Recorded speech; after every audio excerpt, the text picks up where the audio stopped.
Hello, this is Pick, and welcome back to my guide for FTB Sky's Expert Mode. I'll be starting today off by preparing a Tier 3 rocket. So, what do I need that I don't already have? Well, I'm going to need some lithium. While I do already have brine being produced via chemical oxidizer, it's not nearly enough. So, I'll upgrade it by using some thermal evaporation towers. You can't generate heat using resistive heaters or fuel wood heaters, though. This is the only purpose of the advanced solar generators. They're going to heat up the evaporation towers. This is a multi-block structure. The base is going to be 4 blocks by 4 blocks, and then you build up from it in a hollow fashion. You'll need to leave room for some valves, at least 2 of them. Normally you'd need 3, making room for a heat port as well, but since the solar generators are what make the heat for this thing, you won't have to worry about that. Of course, that does mean it's only going to run during the day. Once you think it's tall enough, simply, instead of making a full ring, you leave the corners out, and in one of the remaining blocks you also have to replace it with the controller. The controller determines the height of the structure. The height primarily controls the volume of the structure, but I believe it also affects the max heat or something, so making a middle-sized one is a good idea. Of course, you'll need to make sure you have enough materials to make 2 of them, because you have to make brine, then you have to make lithium. Given that there's no outside input other than water though, it's pretty safe to just let this thing fill up a fluid storage of some sort. You don't have to worry about speed too much, plenty to do while you wait. So in regards to my moon quarry, I never actually chunk loaded it. This is because I only have so many claim chunks, given that I'm not adding more of them. That being said, when you need one specific chunk to be loaded, a chunky turtle isn't a bad alternative. As soon as you place it down, it will load the chunk for you. Not really much more complicated than that.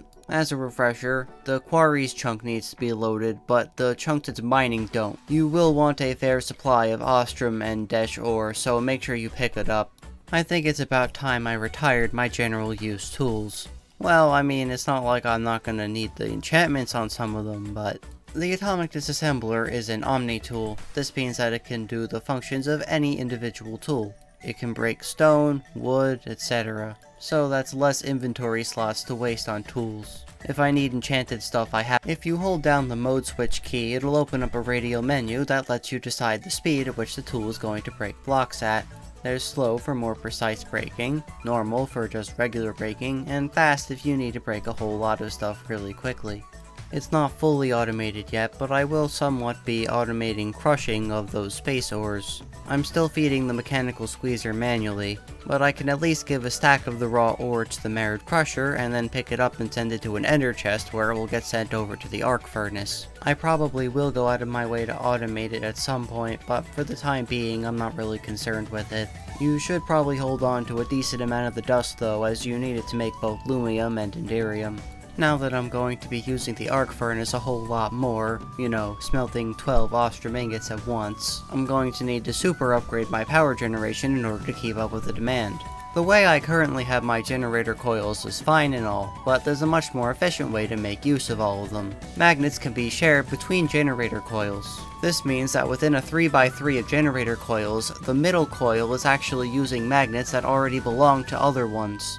I'll be going for an 18 generator coil setup here. By the time I'm finished with it today, I will probably have enough power to reach the fission reactor when I eventually need more for antimatter. You'll need a total of 72 magnets per layer. Thankfully, because I use the requester so much, I have a lot of them ready to go already.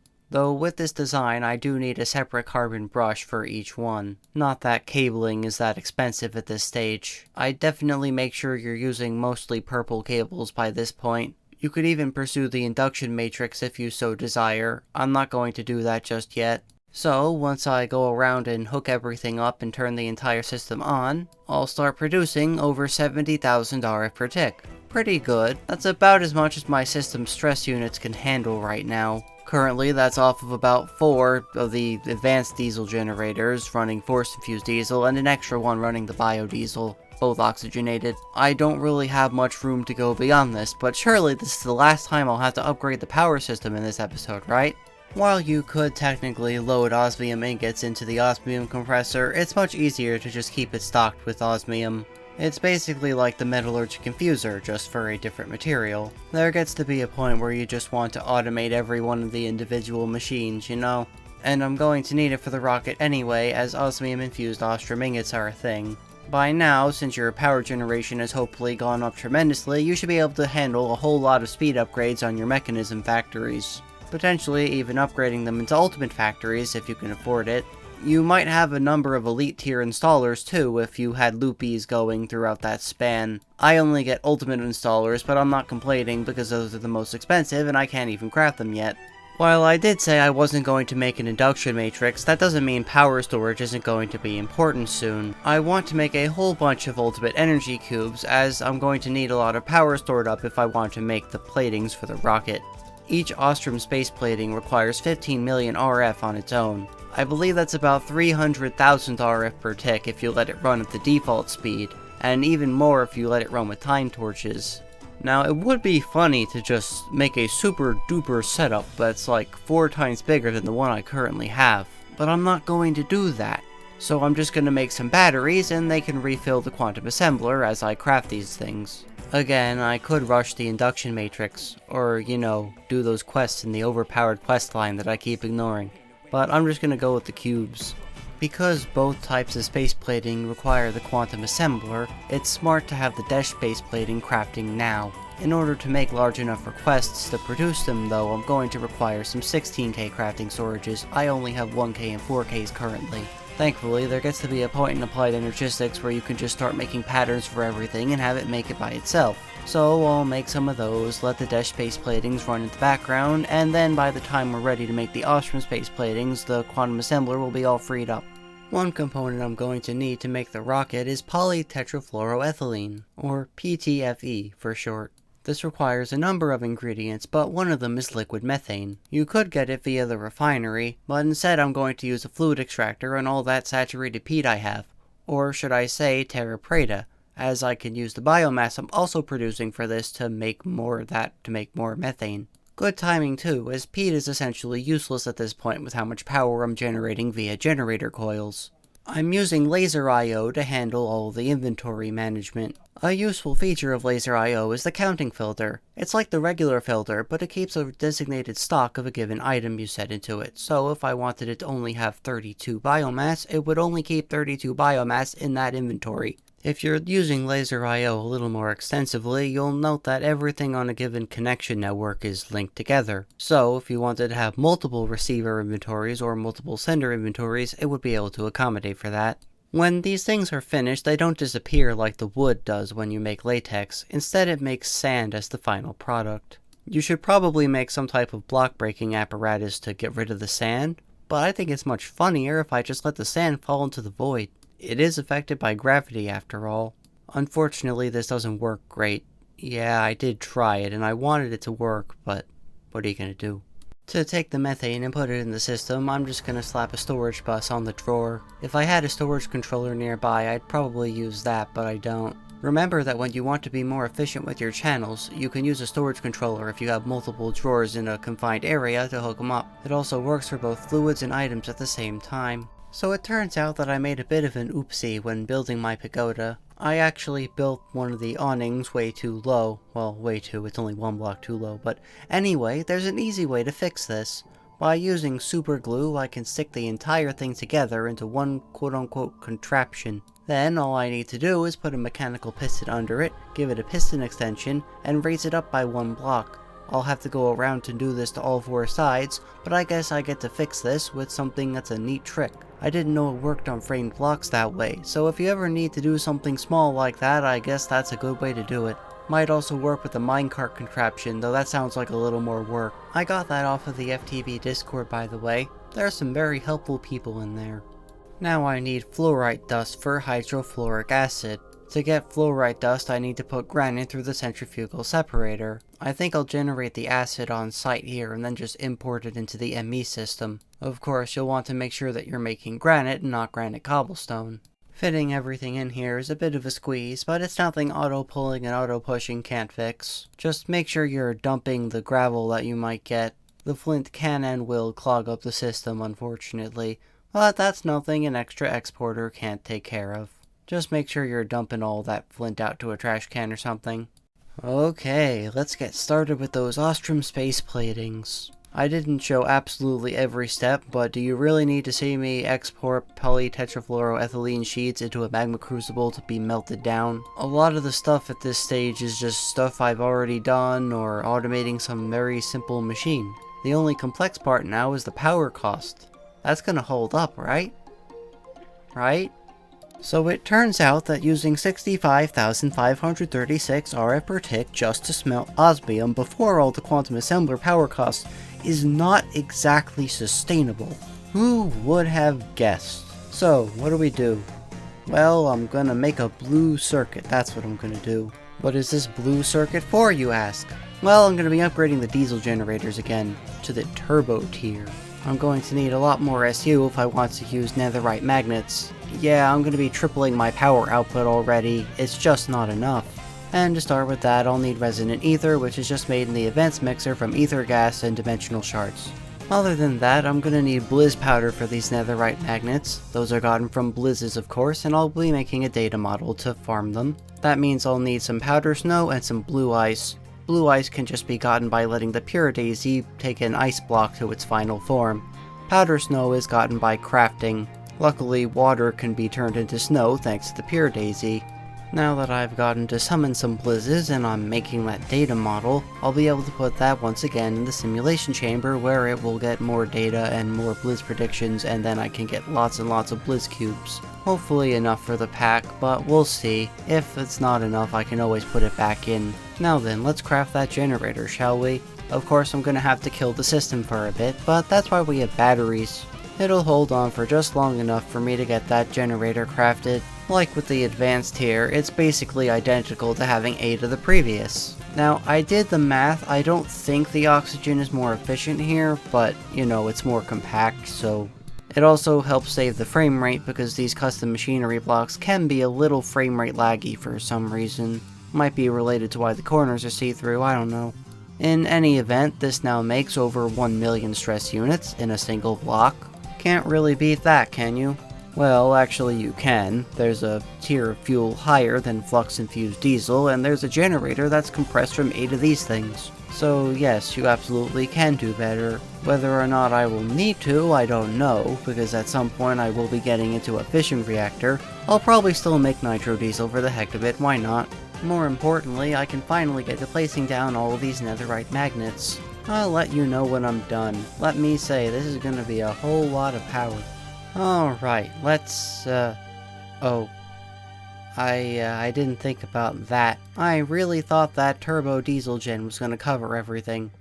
Alright, well, I guess I'll be back when I make a few more advanced to supplement what's missing. It still managed to handle most of the magnets, so I think it's still doing a good job. I could even slow it down if I wanted to, but why not run it at full speed, right? Okay, now that all of the magnets and all of the generator coils are running at the absolute maximum efficiency possible in this mod pack, each one of them is generating 23.6 thousand RF per tick. In other words, combining all 18 of these generator coils, it makes 212.4 thousand RF per tick. And at the default speed, the quantum assembler still uses more than that. For the Osmium space plating, I mean. But that's okay, that's why we have power storage. And even if that wasn't the case, my insane production rate relative to what I was making before is absolutely gonna blow the speed out of the water. There are still a couple more things I can do before we head off to Venus though. For starters, I'm going to require a netherite spacesuit. Venus is extremely hot. Of course, I'm referring to the temperature of the planet, and not any goddesses or anything being attractive. It's a lot simpler to craft this, at least now we don't require any of that protective fabric, and it's not an upgrade to the previous spacesuit, which is a welcome change. I really wouldn't want to make tiered spacesuits right about now, so I'll just craft up the netherite spacesuit, give it some basic enchantments, and call it a day there. Now then, I have all of that Osmium space plating ready to go, well, most of it, enough to get things started crafting, and I'm just gonna put that through the old space plating making machine. I have lithium from those thermal evaporation plants, as well as a whole bunch of stacks of Osmium space plating and lead plates. Once again, I'll remind you that you can salvage your tier 2 rocket so that you can get more space platings to turn back into a nose cone and fins, but rocket crafting isn't all that interesting anyway, so skip. Venus isn't going to be all that different from the other places we've gone. There are a few different dangers. In fact, going during the rain is probably a bad idea, and you should probably sleep, but I decided not to do that. You know, I've called this thing a guide the whole time, but I guess it really is just a commentated playthrough that happens to try to be informative. But I guess that's just my style when it comes to these kinds of things. I do try my best to cover as much as possible, and of course I am explaining my setups and such. So when it comes to stuff like this where you don't really need the guidance, well, it's just kinda here because it has to be. I would at least prepare to do some quarrying while you're there, of course, and bring a chunk loader. Like the other places we've been, there's a material in the ground we need to collect after all. Nothing's really that different though. A rocket, a spacesuit. I guess I'll just meet you on the surface. So, here's Venus. It's raining, and if you know anything about the real Venus, you'll know that it has not the safest types of precipitation. Its atmosphere is a lot of carbon dioxide, and its precipitation is sulfuric acid. Fun stuff. Oh, by the way, I did a little bit of reading up on Venus. Did you know that polytetrafluoroethylene is actually resistant to the sulfuric acid in Venus's atmosphere? That's probably why it was included in the first place. But back to the game. You see, because this rain is kinda damaging, we're gonna have to make a box to live in underground.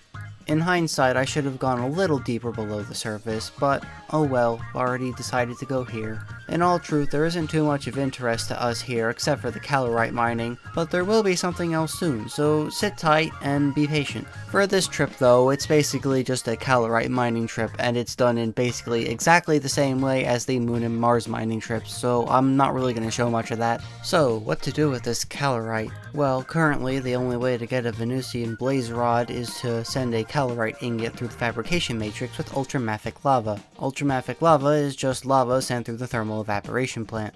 I'll just hook this up via a storage bus and then everything will be all great and ready to go. Once I make some of those blaze rods, I have to put them through an air mill grindstone. This of course requires air essence to do its crafting. I won't automate it right now, but maybe if I need more of it later I will. So I'll just dump some of that in and let it grind up. Now I'll need to turn some of that resonant ether into gas. Of course I can just do that with a rotary condensentrator, and I don't have very much room upstairs, so I'll do it downstairs instead. Well, I guess there aren't any stairs per se. Also, I replaced the storage bus with an importer. I have an ME drive, I don't think I ever got to show it. It must have gotten lost in the raw footage somewhere. My apologies. In any case, I made some osmium processors, made a chemical cell out of those, and I'm storing the hydrofluoric acid and then import both of those into a chemical cell. Chemical cells can hold up to 5 types of gases in them. I just made a 4K and that should be more than enough. Typically, when storing things like fluids and gases, it's much easier to store them externally. With fluids, that's especially easy with storage drawers because you could just hook them all up with the controller. I guess functional storage, you get the point. Gases work in a similar manner, except I store them in chemical tanks. These can be set to dump excess, so if you ever have more than you need, it'll automatically void it. But that might not work for everything, so take that advice as a per system kind of basis. Also make sure that the condensentrator is on the right operation. Sometimes you need evaporation, sometimes you need condensation. The machine won't work if it's trying to input the wrong thing. Melt down some of that blaze dust to turn it into stabilized pyrotheum. Then combine some of your nitro TNT with that in a blast chiller to get mega TNT. This is the only type of TNT capable of processing calorite into plates. As a bonus though, it's more efficient for processing your Desh and Ostrom. Would you believe me if I told you we're already prepared to make the first calorite space plate? What I'm after is a quantum bridge card. If you'll recall in the last episode, I made one of those singularities, but I never actually got to use it for anything. Well, we're working on something that now actually makes use of it. While I don't really find it worth it to make a regular wireless terminal, the quantum bridge card is going to allow us to access the system from anywhere so long as the chunk is loaded. And you know, the rest of the ME system is also loaded. Next I'm going to need some type of wireless terminal. Of course I'm going to go straight for the wireless crafting terminal. Then I just need to stick the quantum bridge card inside it. Of course it's not quite that simple. I'll also need a wireless access point, the quantum bridge itself, and a security terminal. To use the security terminal, simply place the wireless terminal into the slot in its GUI. This will automatically link it to the system that the security terminal is on. As for the wireless access point, it could go anywhere on the network really, but I'm just going to stick it right off the quantum bridge. Where is this quantum bridge though, you may ask? Well, if you recall, our lovely little buddy, the Quantum Assembler, is actually made of one of these things. I will need to break a block to access the inventory inside, but all I have to do is stick one of the singularities that we made in the last episode into the slot in the middle of the quantum bridge. Then seal it back up, put a cable on it, hook the bridge up to the network, and then hook up the wireless access point to the bridge. Then, finally, stick the corresponding quantum entangled singularity to the one in the bridge into your wireless terminal. This should allow you to access from anywhere. And when I say that, I mean it. It works far away from the island, it works on the space station, it works on the moon. Basically, we have our entire storage accessible from everywhere. Which makes me wonder why the wireless QIO and occultism accessors are locked behind Glacio instead, but whatever. At this point, I feel like you'd just be using your AE system anyway. I don't really need to care about the 4,000 ARA per tick the ME system is using. Have plenty of power, you know? Now, if I were to make one of the other wireless terminals, I can craft the crafting terminal with that other terminal, and I can access both of them from the same device. To switch between them, you'll notice that left sidebar in the GUI has a new option at the bottom. Click on that and it will cycle through the different types of terminals you have stored in it. Combining them also increases the number of card spaces available as well as the total power storage of it, so I would definitely make all of them and put all of them in there. I'd like to upgrade to the next tier of thermal integral components. To do that, I'm going to need prismalium. This is made in the advanced mixer with some prismarine, some lumium dust, and some water elemental fluid. I just stole some of it from the source refinery. See, that's why it's useful to have these things, they're going to be important later. If you're curious as to why I want those better integral components though, I'm going to be upgrading my liquid force production speed. Gonna start needing force gems for that next rocket. Remember, we did require 1 calorite plate for the quantum bridge card, so we can already make that tier 4 rocket if we just upgrade the number of materials we have. Yes, I could use a loop with the force infuser. No, I'm not going to use the loop with the force infuser, you can't make me. I'm doing my duty with my guide to tell you that it exists. If I want to move to the tier beyond that though, I'm going to require shulker shells. No matter what method I choose to get those, I'm going to need better gear. So I'm going to start a little enchanting binge. To get started with that, I'm going to need regeneration potions. Apotheosis has a whole slew of bookshelves that are used to upgrade the enchanting table in various ways. And there's only about one starting point, and that's with Hellshelves. There are a few different ones you can actually start with, but these are the easiest. You'll need potions of regeneration, so I'm using alchemical imbuers to mass produce them. Apotheosis shelves have different levels of enchanting power. Eterna is the regular enchanting power that bookshelves in vanilla provide. Quanta is like a type of randomness, it can randomly help or hurt you. Arcana increases the likelihood of finding rarer enchantments, as well as giving more different enchantments per enchant. For the beginning, it's actually a fair bit of grinding. We're going to be trying to get our way towards infusion of these shelves so that we can make them even better. You'll need all 15 to be maxed out in order for you to reach the next tier. That will unlock the infusion enchantment, so you'll need a 16th bookshelf and enchant that and start replacing them around the circle. Note that there's a cap as to how much Eterna is provided by a given block. You can also only fill the 32 available block spaces around it, much like a regular enchanting table, so there's only so far you can get with the base things. In addition, the higher level of Eterna, the more levels are going to be consumed per enchantment. Each level of Eterna is 2 more levels.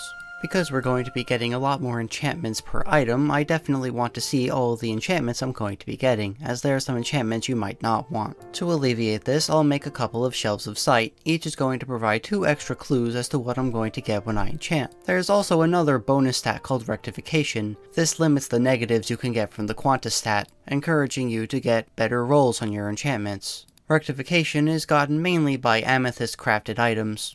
There are special rectification shelves that you'll want to put on. Seashelves are another option. They tend to have less quanta associated with their boosts. Also, to explain how the whole max thing works, each shelf provides a particular amount of Eterna. The shelves with the lowest maximum cap go first. As many of them are used as possible until the cap is reached. If the cap is not reached, then the next lowest takes over. However, each of these tiers can never exceed its own cap. If you already have a total of 22.5 with one type of shelf, you can't surpass it with another type of shelf unless its cap is higher. Your highest tier shelves are effectively the limit booster. If I were to put normal bookshelves around with the Hellshelves, it would do basically nothing, as it's already reached its cap of 22.5 Eterna. It's also worth noting that to do some types of enchantments and infusions, you're going to need a particular threshold at which you have your stats. Sometimes it's more specific, sometimes it's just a minimum. If you need to increase the Arcana stat early, I'd recommend using candles. They're cheap, easy, and boost it by enough to get by. Here's an example of some possible enchantments with some decently good Eterna, decently good Quanta, and some rectification to tone back the negative effects of the Quanta.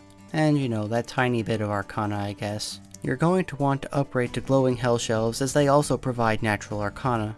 I need an Alchemy catalyst from Britannia. In order to do that, I'm going to need a spell parchment that's attuned to a spell. The easiest way to do this is to put a spell parchment on top of the scribe's table. Then click on it with your spellbook and it'll inscribe the paper with that spell. Then you can use it for crafting to get the spell gem. You need to put the alchemy catalyst directly under a mana pool. That will change the mana pool from doing mana infusion recipes to doing alchemy catalyst recipes when possible. From there, you simply need to throw your items in on the top like anything else. I don't know how much I'm going to need to automate this, so I'm just going to have it be manual for the time being. I just want a few Heart of the Seas to make some heart-forged Seashelves. The goal here is to reach a total of 60 Eterna. I'd like to make some deep shelves at some point, but I won't do that this episode. We spent enough time just enchanting and grinding the enchants. So, now that I've put down these Seashelves, you can see that I have a whole lot of enchanting levels, up to level 60. They also provide a fair amount of Arcana. Here's an example of enchanting at this level.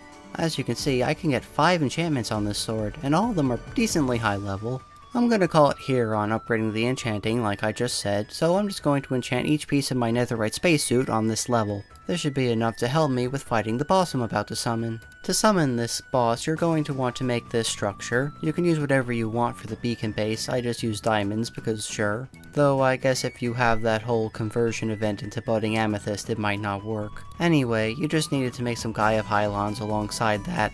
More information on how to build this in the book if you want to have a hologram in the world to copy. As for the boss itself, it has 2 tiers. This is the lower one of course, because it's the first one I summoned with just a terrasteel ingot. It likes to throw a lot of projectiles and wither at you, so make sure to stock up on projectile protection, I think maybe magic protection. A good amount of food in your automatically feeding backpack should help, maybe even some potions if you'd like. One major mistake I made is that on one of my pieces of armor, there's life mending. Life Mending is an awful enchantment. What it does is it takes my health that I recover and it puts it towards my armor durability, meaning I'm not healing. I will definitely be fixing that at some point later. It takes me until fighting Gaia II to realize my mistake though. You have to chase the Gaia Guardian around and hit it a whole bunch of times. Eventually it'll reach a wave where it just spawns a bunch of mobs. Kill all of them, kill the boss, and then you get a bunch of Gaia spirits, which is what you're after. So, with the Gaia spiriting it, you can summon the second form of the Gaia Guardian. You're gonna want to make a data model of this thing. Coincidentally, it takes 6 kills to get enough data, and it also takes 6 kills to get all of its loot. The fight is more or less the same, except a little more dangerous. If you have an antidote charm, if you don't, you can farm mimics using hostile neural networks to get one. It makes the wither go away really quickly. This is a very easy boss with that relic equipped, unless you're me and have life mending and aren't healing. I ended up having to dip out of this actually, I got that low on health. But that's okay, I'll just try again. Before I realized the whole life mending issue, I ended up making a botanical brewery. It even has an upgraded version that accepts a spark instead of mana spreader. All you have to do is toss on all the ingredients and it'll automatically craft a vial, which contains 6 uses of a given potion. Or well, a flask. The vial is the lower tier form. You need Alph glass, but that's just mana glass sent through the portal. If you ever get low on health in a fight, you can just kinda eat a whole bunch of hearts and they'll restore your health. You've probably been farming them and have a ton. I ended up doing this with that life mending. Now's about when I realized my mistake. What the boss ends up dropping is a bunch of runes and some useful materials, but also a dice of fate. This will give you 1 of 6 relics. Each time you fight it, you get a different relic, and it's soulbound to you, so you can't have your buddy use it. And remember to have that data model on hand when you do kill it. Yeah, now's the time I realized the life mending was a problem. Let's just get rid of that. Also, I end up fighting the Gaia Guardian 2 more times by the end of the episode, so there's that. I picked up a Ring of Odin, that gives me another 10 hearts. Sitting at the end, I have, I believe, 62 of them. And I'll be going on a fun adventure next episode, so stay tuned. With that though, we're done here for today. If you're wondering, my surplus of health comes from the Vitality enchantment, my Ring of Odin, some foods I've eaten, plenty of health to go around. So until next time, this has been Pick. I'm glad to have seen you, and I hope to see you again.